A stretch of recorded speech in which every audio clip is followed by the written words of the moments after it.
Stage 9 of the Dakar Rally, and it was a motocross start for the bikes. Spectacular stuff as they thrashed away into the distance.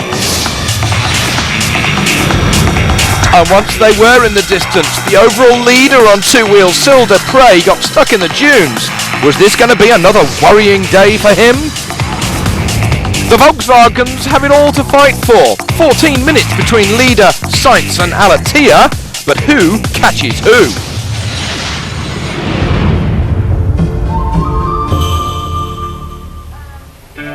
The sun went down yesterday over Copiapo in the middle of the Atacama Desert. That was stage 8. All was quiet, but there were still so many people left out in the desert. But back in the bivouac, Rudolf Schenker of the rock band The Scorpions was putting on a bit of a show for those who had made it back early.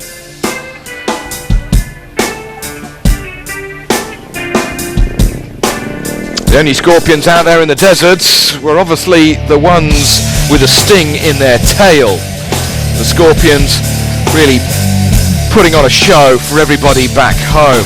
Now then, catching up with some Australians, Rob Pollard, he's in 42nd position in the overall standings. He had a spill in the first week, but the Aussie crew are working hard to keep the man from Perth still going. Teammate in the Team RallyAustralia.com crew, Christophe Barriot-Vaju, is 64th overall. Now here is Michael Pisano off one of the Shercos, said, "It's certainly the engine. There's a bit of luck in this rally, and this year I don't have it."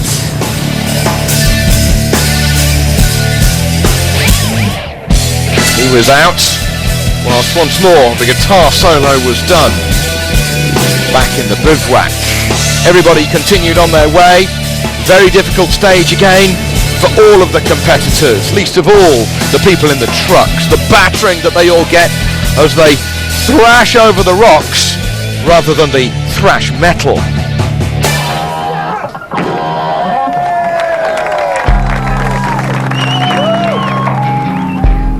There were problems yesterday for pretty well everybody, but what about this? Annie Seal, the leading lady in 54th position, went down a 6-metre hole. They had the helicopter get her bike out. And the trucks were always going to be top heavy in the difficulty.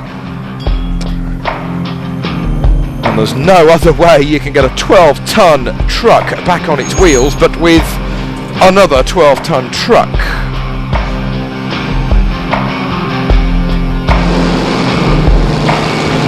And into the night, the chances of these trucks getting their way easily back to the bivouac was pretty well next to nothing.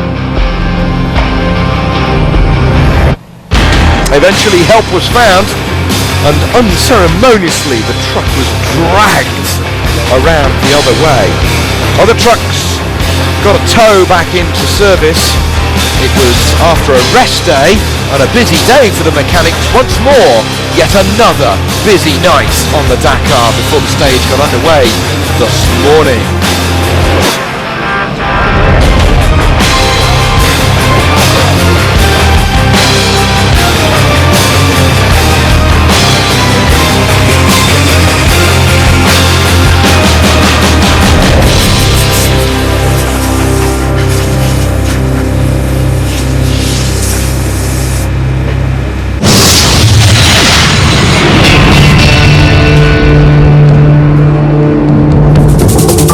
Stage 9 for the Dakar 2010, and we move south from Copiapo down to La Serena, due to be a stage made up of 338 kilometres, but after fog problems at the start line, it is now shortened to just 170 kilometres.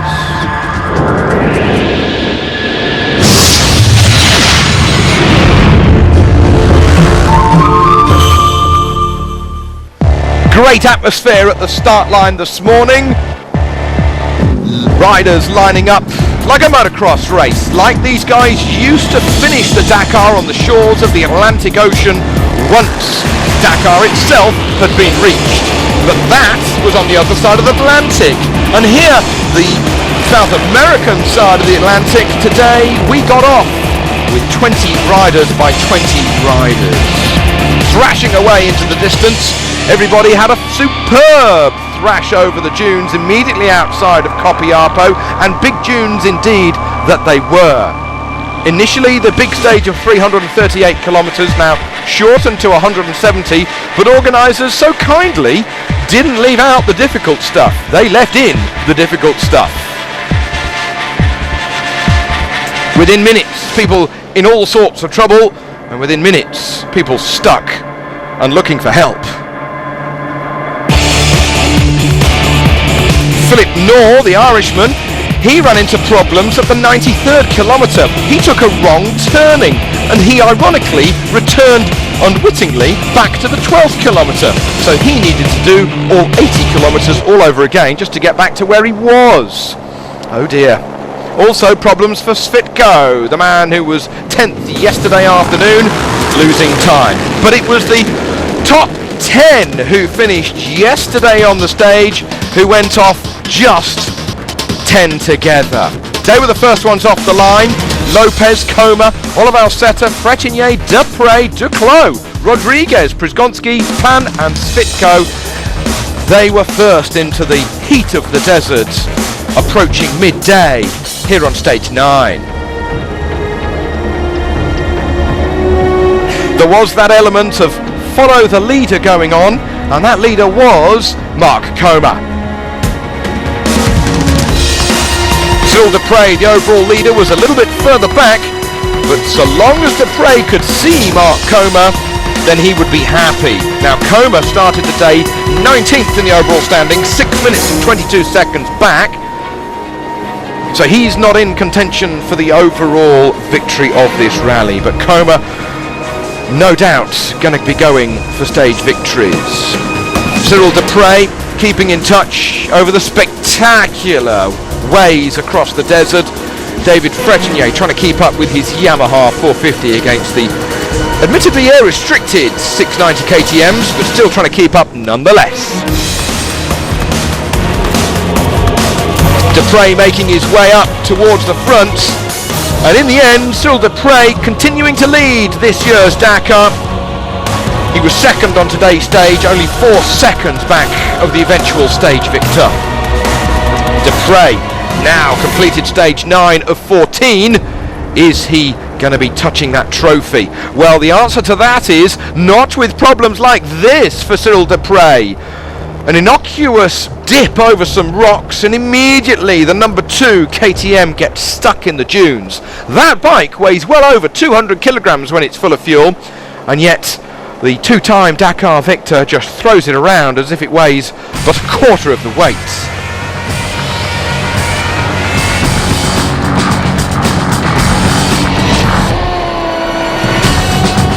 Palander's Oliver Alceta continues the Dakar rally, second in the overall standings. That terrible first week that he had, but he's done well with the Team Scandinavia number 4 KTM.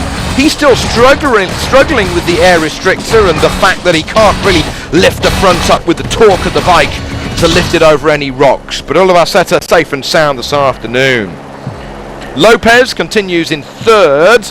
He's just 4 minutes off that second position in the overall standings. Lopez unable to be victorious once more again here in Chile.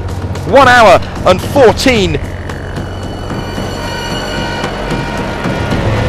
1 minute and 14 seconds was Lopez off the stage victory today. But it was Mark Coma who grabbed his 10th stage Dakar victory, his 3rd this year. Just those 4 seconds that Coma managed to finish the stage ahead of Cyril Dupre. He's pretty happy.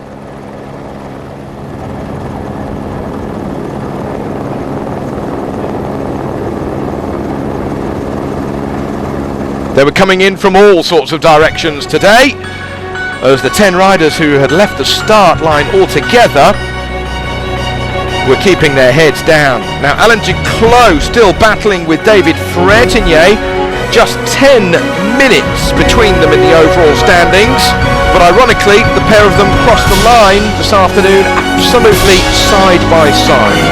Between Duclos and Frétigné here on stage 9, nobody gained nor lost a single second.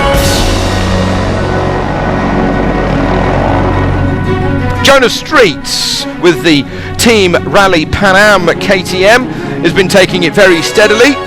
He finished 13th, hopefully not unluckily this afternoon, and Street in 7th in the overall standings.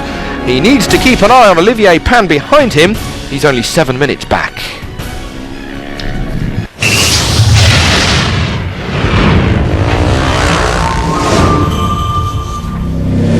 Stage 9 and a victorious one for the 3rd time this year for Mark Comer. Just 4 seconds ahead of Dupre, Lopez, Olivalseta and Frétigné.